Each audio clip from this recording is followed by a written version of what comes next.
Hello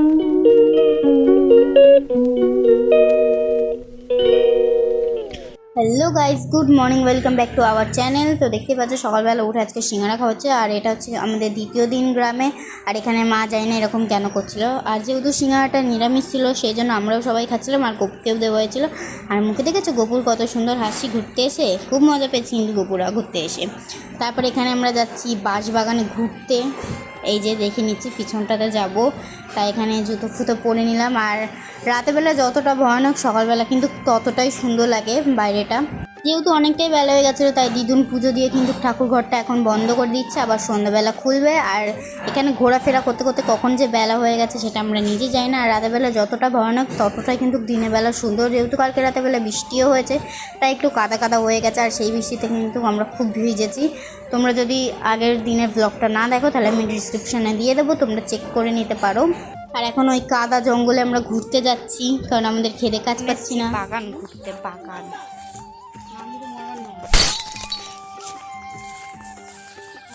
দেখো আমাকে টেনে নিয়ে এসে এই কাদার মধ্যে, আর এইখানে কাদার ভিতরে না পা দিলেই পাটা ঢুকে যাচ্ছে। তারপর আমি কাদা বন পেরিয়ে এসেছি পানা পুকুরে পা ধুয়ে কি লাভ, সেই তো যেতেই হবে, আবার কাদা লেগে যাবে। আর মাঝখানে রেখে আমাকে চলে এসেছিল ও কাদা মাদা চটকে কী অবস্থা পায়ে। ওরে বাবারে বাবারে, আমি যদি সাঁতার কাটতে পারতাম না। এই দেখো দেখো দেখো, পুকুরে ঝাঁপ মারা শুরু করে দিয়েছে। এরা সব লাইন দিয়ে দাঁড়িয়ে পড়েছে লাফ মারার জন্য। মাও এখানে লাফ মারবে, কারণ মা সাঁতার কাটতে পারি, শুধু আমিই পারি না একা। তার জন্য আমি এখানে একটা খুঁটি ধরে দাঁড়িয়েছিলাম। আর মা যে লাফ মারলো নাকি উড়ে গিয়ে পড়লো সেটা আমি নিজেও জানি না। আর এরা এক এক করে লাফ মেরেছে, আর আমাকে পুরো ভিজিয়ে দিয়ে গেছে। তারপর আমরা 1-1.5 ঘন্টা পুকুরে ঝাপাঝাপি করে ফাইনালি এসেছি ঘরের ভাত টাত খেতে, কারণ অনেক বেলা হয়ে গেছিলো, প্রায় 5টা বেজে গেছিলো।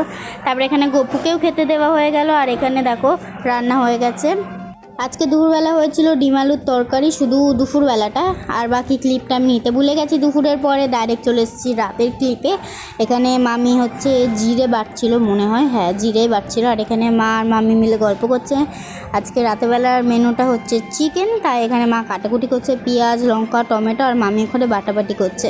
আর মামিকে দেখাতেই মামি লজ্জা পেয়ে গেছে। আর এখানে আমি প্রথমে দেখে ভেবেছিলাম এটা দেশি মুরগি হবে, কিন্তু এটা দেশি মুরগি ছিল না। আর এখানে আটা মেখে রেখে দিয়েছে, পরে রুটি করা হবে নাকি লুচি করা হবে আমি জানি না। তারপর এখানে মা এসেছিল জল নিতে। তারপরে দেখো এরা দিনের বেলা কিছু আনতে পারে না, রাতেরবেলা আমাদের দুজনকে দোকানে পাঠাচ্ছে।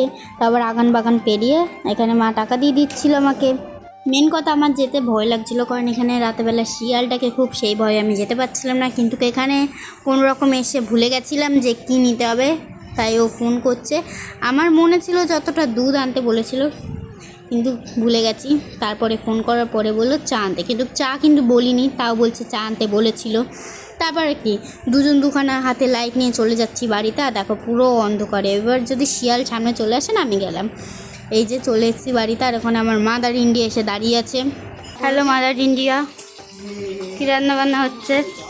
তারপর এখানে করা হচ্ছিল চা, রাত্রেবেলা চা খেয়ে নিচ্ছি। আর এখানে মুভি দেখছিল মা, আমরা সবাই মিলে মুভি দেখছিলাম। আর এখানে চা ঢেলে নিচ্ছে দেখো, ওই দেখো এখানে মামি রান্না করছে, রান্না বসিয়ে দিয়েছিল। আর এখানে আমরা সবাই মিলে গল্প করছিলাম। তারপর চিকেন কষা হয়ে গেছিলো, সেটাই দিয়েছিল, সেটা আমরা সবাই মিলে খাচ্ছিলাম। আর এখানে মা লুচি বেলে দিচ্ছে, আর মামি ওখানে ভাজছিল।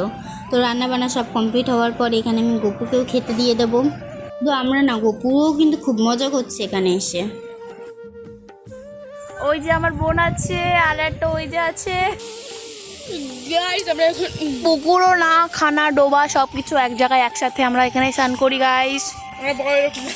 আমাদের এটা গরিবের সুইমিং পুল গাইস, এখানে আমরা সব কিছু চালাই।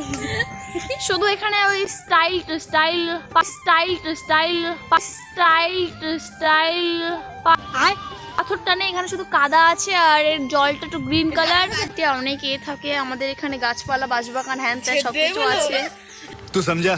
हाँ नहीं तू समझा नहीं। এবার তুই কর, এবার তুই জন্য ফেলিস না গোপাল। এই যা যা, কে কে যাবি দাদি যা। কোন বন জঙ্গলে? নাইস নাইস, চলো। আর আমরা পুকুরে আজকে সবাই মিলে স্নান করেছি, তাই আমরা উঠেছি প্রায় 2-3 ঘন্টা পরে পুকুর থেকে উঠেছি। আর এখানে এরা গাছে ঝোলাঝুলি করছিল, তো জানি না কি করতে চাইছিল গাছের মাথায়। তো ভালো লাগলে সাবস্ক্রাইব করে দিও, দেখা হচ্ছে নেক্সট কোনো ব্লগে, বাই।